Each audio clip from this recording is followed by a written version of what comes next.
thing that I do want to say, I like how reactive the game is because I play stupid sometimes where I'm running around jumping all over, like just trying to fast track like to get to the objective. And the moment where I stuck out, I'm like, oh wow, this game's actually like looking at what I'm doing.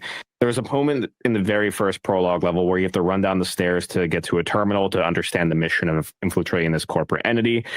And for a normal person would run down the stairs. Me, I jumped over the railing and landed right in front of it. And the companion literally turned to me and went, "That's an unconventional way of doing it, but hey, you're here, I guess." Like, so they do listen and actually react to what you're doing in game. So I thought that was like a nice little detail touch. Sure. And in terms of what your claim about like fine stories, I think, you know, when it comes to an RPG, I at least want the story to be good enough that it respects my decisions and my choices as a player and reacts to that. That's what I look for in a story-based RPG. You know, you can have incredible stories, and there has been, you know, Cyberpunk, Witcher 3, some of the best stories in gaming was in an RPG format.